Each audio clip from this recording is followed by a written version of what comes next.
আজকে সকালের ব্রেকফাস্টে ছিল আমার ম্যাগি। ম্যাগি আমার অল টাইম ফেভারিট।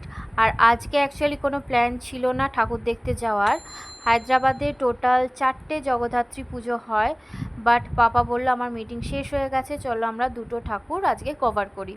প্রথমেই চলে এসেছিলাম হায়দ্রাবাদ কালীবাড়ির ঠাকুর দেখতে, অ্যান্ড লাকিলি 3টে সাড়ে 3টের পরও আমরা ভোগ পেয়েছিলাম সেখানে। আর মাম্মার লাঞ্চ করেই নিয়েছিল বাড়িতে, সেই জন্য করেনি।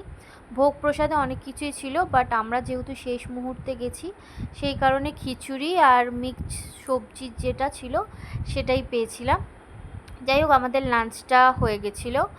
অ্যান্ড তারপরে আমাদের ডেস্টিনেশন ছিল হচ্ছে আলওয়াল।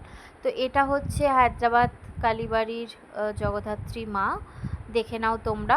তো তারপরে আমরা রওনা দিয়েছিলাম আলওয়ালে। অ্যান্ড আলওয়ালে যেখানে এক্সিবিশন গ্রাউন্ড আছে, যেখানে দুর্গাপুজো হয়েছিল, সেখানেই কিন্তু জগদ্ধাত্রী পুজো হয়েছে।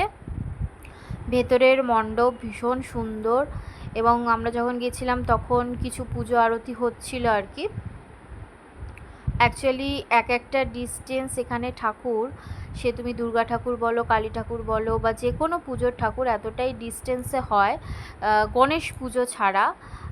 তো তুমি একদিনে 2টোর বেশি কভার করতে পারবে না। এই ছিল আজকে একটা ছোট্ট মিনি ব্লগ, আশা করি তোমাদের ভালো লেগেছে। টাটা।